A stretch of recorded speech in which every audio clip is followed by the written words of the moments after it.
When you hear the phrase anime game, what's the first thing that comes to mind? A 100-hour RPG that you might be able to get into but never be able to actually finish? The dime a dozen 3D arena fighters based on every popular manga franchise under the sun? Those visual novels where 99% of the gameplay is just clicking through text and looking at the same 5 character portraits? A flashy 2D fighting game where the name is almost as incomprehensible as the gameplay? Or maybe it's the dreaded horrors known as the Steam New and Trending tab. Oh, that's real nice. Regardless of what you think, it usually comes with some kind of negative stigma. I mean, this is anime we're talking about, it's not exactly known for being high class. Now place your hand on my chest. What the fuck? So what if I were to tell you that there was an anime game that is a free-to-play, 24-player, third-person shooter battle royale based on a popular manga franchise and made by the developers of some of those 3D arena finders I mentioned earlier, and it's become one of my most played games to be released in the past few years? Yeah, I'm being 100% serious. This Fortnite clone based on My Hero Academia of all things has speed ran its way into becoming one of my new favorite games, and I'm not a battle royale kind of guy. I've played exactly one game of Fortnite maybe 6-7 years ago, and never so much touched games like PUBG, Apex, Warzone, any of those. If I have to play online shooters, I'm usually going to gravitate towards the ones that have that extra bit of special sauce to them. Games like Team Fortress 2, Titanfall, or Splatoon. So what is it about My Hero Ultra Rumble, God, that's a Japanese-ass name, that made me like it so much, that made me sink this much time into it? You might call me crazy, or a shill, or some other third thing. But even so, I want to tell you why I like it, and yeah, we'll go over what sucks about it too, don't you worry. So I want to tell you about My Hero! One's Justice 2! Okay, I guess I should talk about this game real quick. Not so much about the game itself, but in regards to its developers, BAYBEE, and how they essentially use this game as a sort of asset flip springboard into creating Ultra Rumble.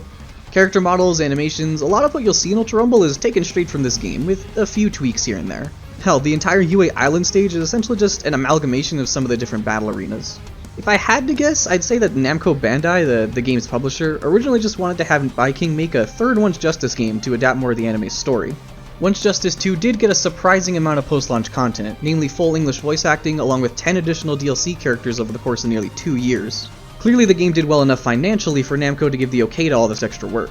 In any case, at some point in time, either Namco or BAYBEE pitched this new direction to go in and they just kind of went for it. This game didn't just come out of nowhere though. There were closed and open beta tests from the game from as early as February of 2022 in Japan, going up to about May of 2023, and BAYBEE put out a ton of devlogs for the game during the beta and its full release. It's clear to me from their work on the One's Justice titles and Ultra Rumble that BAYBEE specifically really cares about these games and this franchise. Namco is a publisher that's more than fine with just throwing out any slop that has a popular IP attached to it. Just look at things like Jump Force and Jujutsu Kaisen Cursed Clash. So for BAYBEE to put this much work into these games, especially one that's aping a game genre that hasn't been fresh in over half a decade, really makes me think they had some confidence in their work. So did it pay off? Well, I wouldn't have made this video if I thought it didn't. Let's actually talk about My Hero. My hero! My hero. My Hero. My hero. My Hero. My hero. My Hero. My hero. My Hero. My hero. Ultra Rumble! Here we go! Structurally, the game is about the same as any other battle royale. You pick your character, team up with your friends or some randoms, wait around for the lobby to fill up, pick your starting location, and fight to be the last team standing. Standard stuff, so where's that special sauce I mentioned before? Wow, I have gotta call it something different. First up, the characters.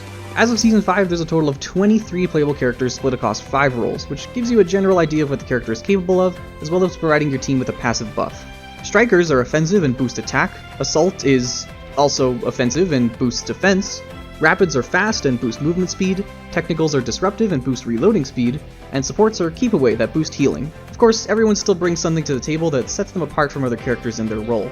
Bakugo can use his AP shot to pierce structures and enemies, and Shigaraki's Decay can cover a ton of surface area with just one attack.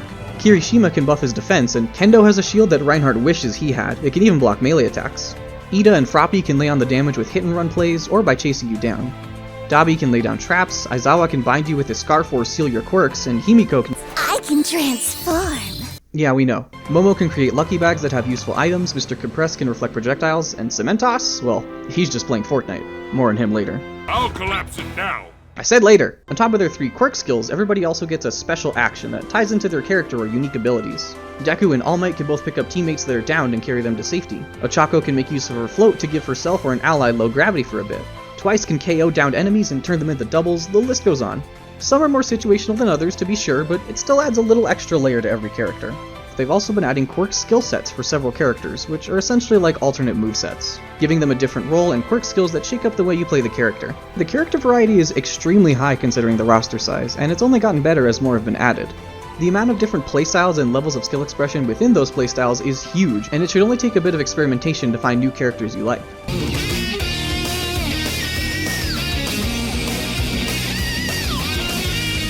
Once you do, putting the time in to get better at them and learning some big damage combos feels genuinely rewarding. Time to take out the trash. I'll kick all of your asses! I'd also throw out that this game's roster is, decently balanced. Some characters are definitely better than others to be sure, but nobody's outright bad. Everyone has the tools to be effective in the right circumstances, and in an era of games where it's extremely easy to just pick the meta characters, it's refreshing to have a roster where basically anyone can beat your ass and for it to mostly feel fair. Now, if you really want to just sweat your balls off, then yeah, you can just pick a reliable damage character like Izuku or Bakugo or Mount Lady, and clean house as long as you have decent aim, awareness, and teammates who have used a keyboard for more than 5 seconds in their life. Alright, teammates. So I mentioned earlier this is a 24-player battle royale, but it's also a team-based game, split into 8 groups of 3 players each. There are other modes that let you play duos or even solo, but the ranked mode has always been 3-player teams, and is also the only footage I have recorded, so we're only going to be talking about the game in that context. Just something to keep in mind. Let's move on to where you'll actually be fighting, the maps. Currently there are 2 available, and they've both got their own flavors. First up is the Universal Simulation Joint, or the USJ for short. This stage is based on the training area from the end of the anime's first season and features all the same signature landmarks. Fire Zone, Landslide Zone, Mountain Zone, Green Hill Zone... That's not the right game. This joke isn't funny. It's hilarious! That last one, Mountain Zone, got a nice update in Season 5 to make the area more open, less campy, and generally way more fun to fight on. A decent map overall, but it definitely got old during the first 2 seasons when it was the only one available. Season 3 gave us UA Island, which is not only way bigger, but also has way more diverse level of map design and structure. The whole place is essentially an amalgamation of key areas from the series. The beach from Izuku's early training, a miniature version of UA High School, a shopping mall, a suburban area, the forest and training camp from the start of Season 4, and a destroyed cityscape that emulates the area where All For One and All Might squared off. It's all packed together just densely enough to make sure teams are actually fighting each other, but still big enough to give you plenty of options on how to approach things. It's also insanely fun to traverse as high mobility characters like Ochako, Suyu, or Aizawa. It basically becomes a really roundabout way of playing a Spider-Man game. Like other battle royales, there's also a timer in place that shrinks the effective playable area down every few minutes. In this case, you're staying out of a poisonous cloud of gas. Early on, it's not too dangerous to traverse if you need to help a teammate or pick up some items, but as the game goes on, being in the poison for even just a few seconds can melt your HP pretty fast. Should the game go on long enough, the safe zone will end up disappearing completely, leading to a real last man standing sort of scene. A map's only as good as what you can do on it though, besides fighting people, I mean. There aren't fancy guns or shields or wacky throwables to find, but you can still nab item boxes with healing items, revival items, and most importantly, quirk skill cards. Every character has 3 quirk skills, an alpha, beta, and gamma type, and each can be leveled up to increase its strength, from a base level of 1 up to level 9. They'll get more attack power, faster recharges, more ammo, the works. Cards that match your character's role can power up whatever skill it corresponds to, which by itself is an interesting way to encourage varied team comps. You could stack a team of only striker characters for a big attack boost, but now any striker skill cards you come across have to be divvied up across 3 people. What happens if it doesn't match your role though? Besides giving them to your teammates, skill cards also have different uses for characters who don't match their role, granting temporary buffs. They essentially give you amped up versions of the team-wide role buffs that characters already give, but sometimes with a twist. Rapid skill cards not only boost your speed, but also let you run up walls, making them extremely useful for characters without mobility options. Support skill cards give you healing over time for a short period, and it can even affect nearby teammates. It's just another little layer of depth to the game, and smart skill card usage can make a big difference in fights. You'll also come across universal skill cards that let you level up any quirk skill of your choosing, which you'll probably just dump into whichever of your quirks is the most broken. You might have also noticed that meter on the bottom of your screen. That's your plus ultra meter, or plus chaos for villains. To put it simply, it's a comeback mechanic. It'll fill on its own over time, but it fills up faster when you take damage, and also gets a huge boost if a teammate is KO'd. Once it's full, you can power up to or, When activated, you'll fully replenish your GP and all your abilities, as well as knock away nearby enemies. For the next 15 seconds, all of your quirks will be supercharged as if they were level 9, giving you a good chance to either make a getaway or stand your ground for a last stand. It's a cool mechanic to be sure, but it unfortunately can be the victim of a pretty nasty bug. In extremely specific scenarios, it's possible to activate your Plus Ultra but not actually get any invincibility or refill your GP, which usually winds up killing you. It only ever happened to me once while gathering footage for this, so it is pretty rare, but I do hope it's something that gets fixed sooner rather than later. The devs are usually pretty good at getting rid of the more game-breaking bugs. Season 1 had some really bad ones, so here's hoping. The last notable item pickups to talk about are civilians. Okay, that makes it sound like they're the item pickups, but I mean the stuff they drop. At certain spots on the map, or by breaking buildings or Nezu boxes, you can find civilians in need of saving, or terrorizing if you're a villain. Not only do they drop some rare team healing items, which have global range by the way, it's kind of ridiculous, but they also drop resurrection cards. When a teammate gets KO'd, they aren't out of the game forever. By collecting 3 silver cards, you can make a full one, which lets you revive KO'd teammates as long as you pick up their badge, which is this little thing you drop on death. You'll be brought back with all your quirks reset to level 1, but hey, it's better than playing spectator or dicking around on your phone while your teammate inevitably chokes and loses the game for you. Kota is also hidden somewhere on the map every battle, and finding him nets you some uber rare team enhancement kits, which will level up every quirk of every person on your team. He shows up in fixed locations, but it's random every time, so it's more or less up to luck if you end up finding him. President Mike will also announce it to the lobby when it happens, so you don't have to keep checking once he's been found. Oh yeah! Kota's been found somewhere! And speaking of Mike, that sounds like a segue. Blinder touch eyeball crush! Shoto! No smiling anymore, eh? Ew! No way! We always get lumped together. You think so? I'll do the interviews. I'll pass. Like One's Justice 2 before it, this game features a full English dub, with every member of the anime's cast returning to reprise their roles. Unlike that game, however, the dub was available at launch and has noticeably better direction and overall audio quality. OJ2 came out just as COVID was becoming a thing, so it's likely that the English actors had to record some or all of their dialogue remotely for that game. The mic quality and voice direction of individual characters is pretty inconsistent as a result. Ultra Rumble doesn't have this problem, thankfully, and for what was probably delivered to them as, hey, can you come in and record some stuff for another game? I think it's some of the best work these actors have done as these characters. Everyone is believably in character, has solid line reads, and at no point does it feel phoned in. I know a lot of people will just stick to the Japanese voices because they've only watched the anime subbed, which is totally fine, but I really did want to highlight the English performances. Something present in both versions is that the characters' lines will get more intense the stronger your quirk skills are. Got it! Strike! I won't give up! All in! Let's go! I'm on it! The game also has a metric ass ton of contextual dialogue for different character interactions, something One's Justice 2 also did a good job with. Just another extra something that they didn't have to do, but added anyways. Round start team-ups, reviving a teammate, using certain abilities on other characters, defeating other characters, responses to certain teammates being KO'd. There's just so much of it, and to go on a bit of a tangent, it highlights the main reason I don't care for crossovers in games like Fortnite. That game has practically built its entire identity on being a massive IP circle jerk. Hell, My Hero itself has already done a few collabs with it. But it just feels so soulless. You aren't really playing as Doomguy or Goku or, holy crap Lois, it's Peter Griffin in Fortnite! It's just this creepy, empty husk, like you're controlling a puppet. I know it's a phrase that has been torn to shreds as far as gaming critiques go, but when I play as a certain character, I wanna, feel like Spider-Man. He did it twice! if all I wanted to do is look like them, nothing's stopping me from just going to a mod site and downloading some model swaps. What are we actually talking about? Oh yeah, the voice acting or whatever. I guess we can also talk about the visual presentation. It's serviceable. Like I mentioned at the start, a lot of it is just taken wholesale from OJ2 with some different lighting and visual effects. Characters match the source material well enough, and nothing looks jarring or off-model. It certainly runs better with the PC version of the game supporting high frame rates, but I wouldn't call it a huge step up from that game's visuals. I get that not every anime game can look as good as something like Dragon Ball FighterZ or Guilty Gear Strive, but I still would have liked for them to try something a little bit more stylized. Harsher shadows, different character shaders, even just experimenting with the outlines or something, I don't know. Then again, for a game this fast-paced, maybe they just wanted to go with function over form. The game can already get pretty visually cluttered when more than 2 teams are involved in a fight, and if the visuals were more stylistic or experimental, it could just make things worse. If Viking ever gets the chance to make a One's Justice 3, or, something original, they could be given the chance to try a new visual approach. As it stands, it's fine. Outside of just the graphics though, there's a lot of little things packed into this game's presentation that I really like. Certain parts of the maps are packed with memorabilia and references to other parts of the series. Playable Mirko when, please make it happen, By King! There's an in-game gallery featuring a combination of new artwork and stills from the anime that, once unlocked, are added to your load screens to give them some variety. There's even an illustration from Horikoshi himself that was added recently to commemorate the series reaching 100 million manga volume sales. The various costumes you can unlock for characters are pretty neat too, with things like Deku's vigilante attire, various kinds of casual wear or uniforms, and some really niche pulls like the Parallel World set. Remember that one ED from Season 2 of the anime? The one where everyone was in this medieval fantasy world for no particular reason? Yeah, they turned some of those into costumes, and Parallel World Bakugo is one of my absolute favorites.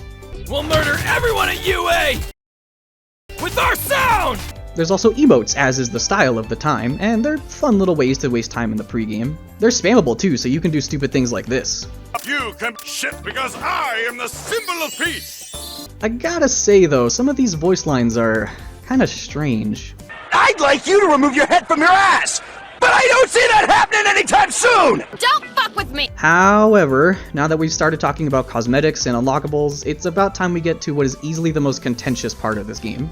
The one that many a negative Steam review will bring up when describing why they didn't stick with the game. The reason this game is free to play, and where Namco's greed is at its most apparent: the unlock system.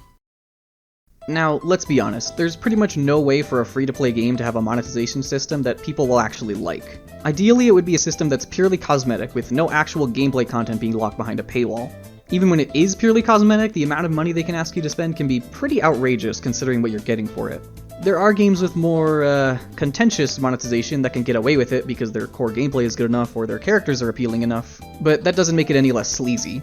Ultra Rumble is unfortunately not only a victim of using a gacha-based role system for its unlocks, but it also puts quirk skill sets and entire characters behind this system.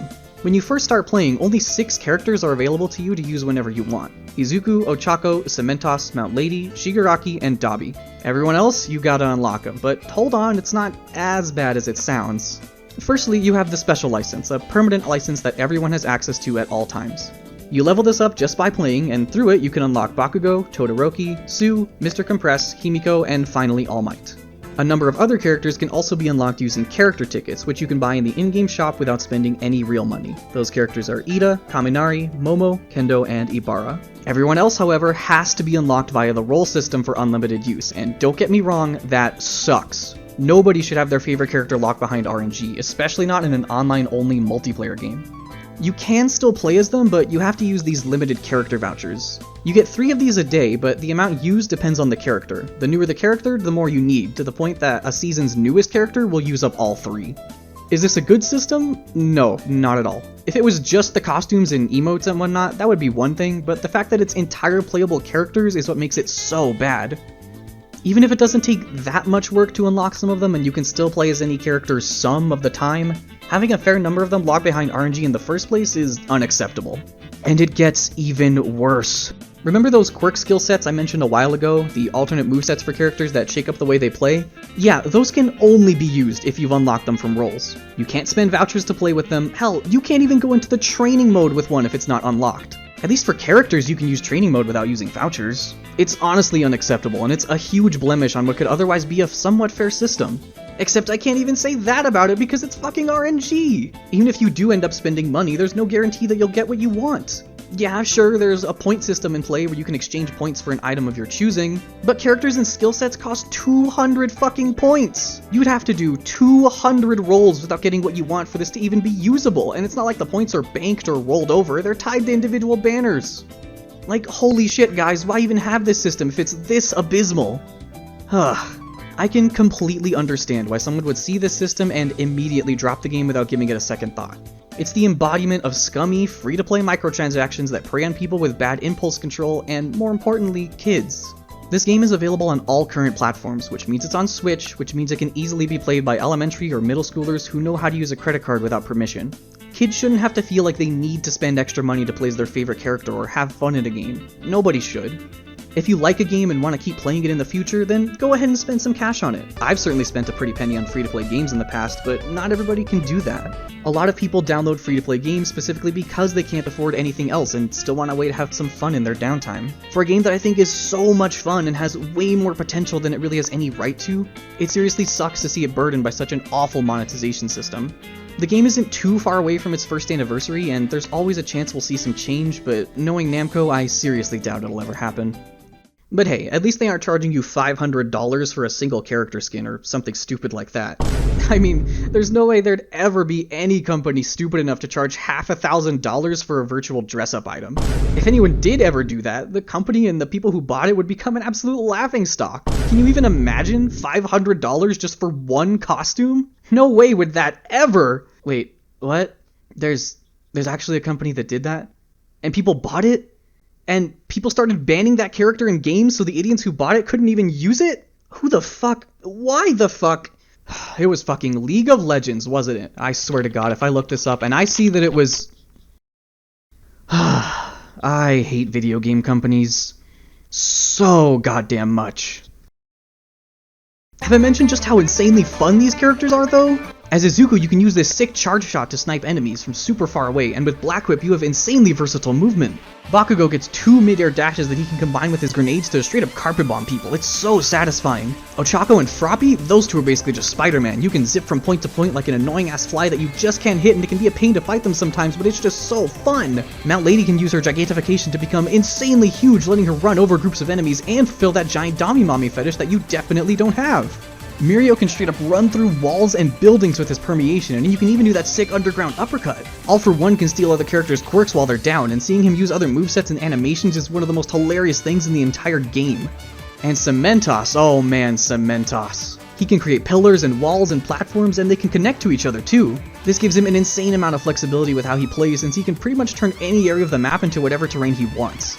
Yeah, it's maybe a little overtuned, and it can definitely be a mess if there's more than one of them in a fight, but come on, you're beating up people by throwing giant rock pillars and walls, how can you hate that? He's one of the most unique characters I've ever seen in a hero shooter, battle royale, whatever the hell you want to call this game, and is one of the shining examples of Viking making this game 10 times better than it has any right to. And that's what I hope you can take away from this.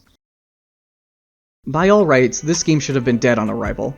When you look at what it is, a free-to-play Fortnite clone using the My Hero IP, it seems like it would be the biggest, dumbest pile of slop this side of Foam Stars. Yeah, remember that game? Of course you don't. And that's what you'd expect would have happened to this game by now too, but it hasn't. Sure, the game has dropped off a lot since launch, with the average players currently hovering somewhere around 1,300 or so, going by Steam charts. But it's a surprisingly dedicated player base. I can only speak for ranked, but games usually only take a few minutes to get going, and you see the same people from time to time in the upper ranks too. Some people seriously grind this game, and I think having players like that is a sign that it's doing something right. It has more than its fair share of problems, from the monetization to some of the balance and bugs, and I didn't even mention the cheaters. This game's anti-cheat is about as functional as All Might's gut. Despite all that, I'm still playing, and unless Namco fucks up the game even harder or just straight up takes it down, I'm gonna keep playing. I want to see what's in store for the future. I want to see what cool maps they have coming up, what kinds of sick new costumes they'll make, what crazy new characters they can somehow translate well into a third-person shooter. If nothing else, I want to see a future for BAYKing. One where they can keep putting their passion into more games, keep making projects that defy their circumstances and succeed. Because an industry without that has no bright future. Thanks for watching.